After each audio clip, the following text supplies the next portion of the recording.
Hello and welcome to my presentation today on human secure robot interaction and anthropomorphism, an examination of Pepper, RAMSEE, and Knightscope Robot.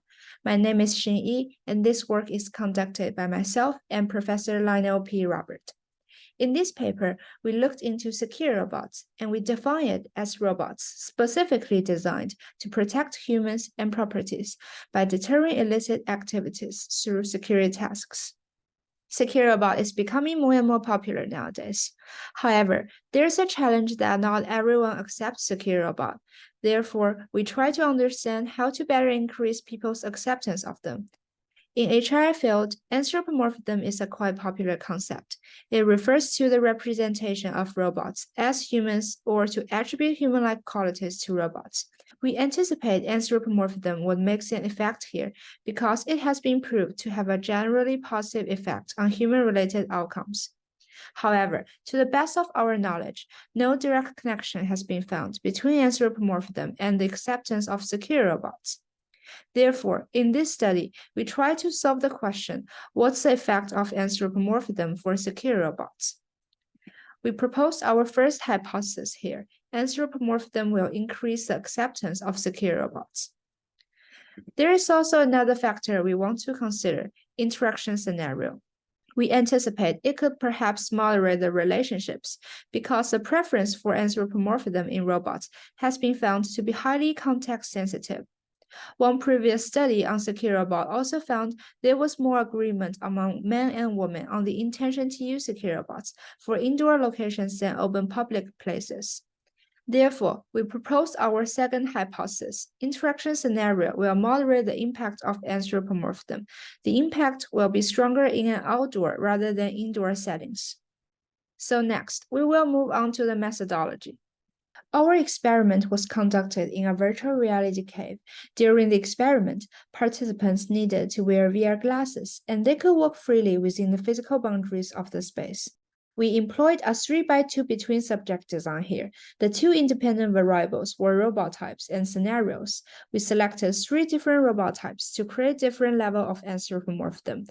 We chose a popular human-like robot Pepper and 2 commonly used secure robots, which are RAMSEE and Knightscope.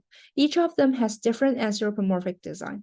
Pepper is a human-like robot with facial features, arms, and a body, while RAMSEE is a character-like robot with a head but without arms. Knightscope is a pure machine-like robot without any facial features or body manipulators.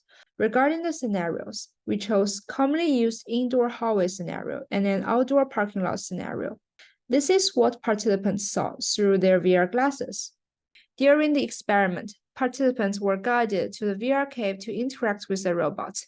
Here, we present some examples of their interaction dialogues. First, a secure robot will patrol the road, detect participants, and approach them. After that, the robot will perform the access control task by asking questions like, "Are you a student or employee of the University of Michigan? Can I see your ID card?" Following that, participants will be reminded that wearing a mask was recommended in the area. Next, the robot would ask questions like, "Have you seen any suspicious in the area?" Lastly, the robot will conduct an emotion detection task and ask questions like, "You seem a little anxious or worried. Is everything okay?" During the experiment, we used the Wizard of Oz method, which means the robot's dialogues is controlled by a researcher remotely. We examined 4 dependent variables here: trust, trustworthiness, perceptions of robot, and desire to use. 60 participants were included in the final analysis. Move on to the results.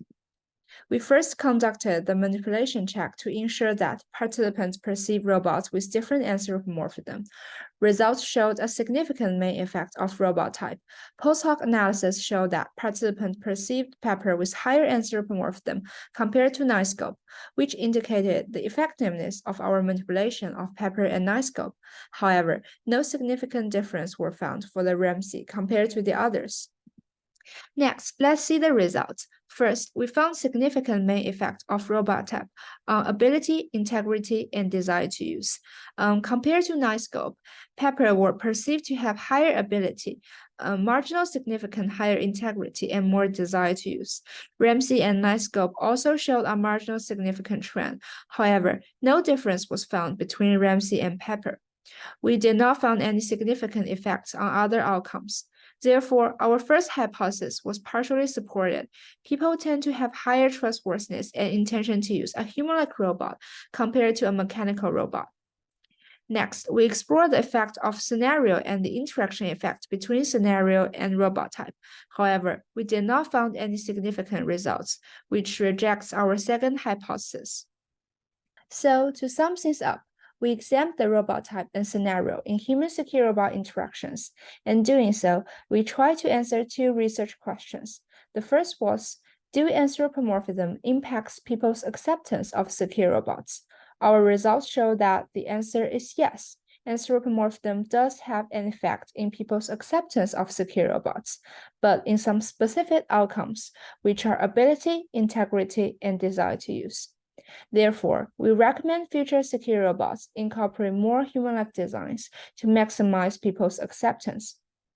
At the same time, our study discovered the RAMSEE displayed no significant difference in anthropomorphism compared to the other robots. However, it showed a weak trend of higher acceptance compared to Knightscope. We think one reason could be the special design of RAMSEE, which maintains both mechanical and anthropomorphic features simultaneously. It's possible that specific anthropomorphic features impact acceptance. Therefore, further studies could investigate more on those aspects.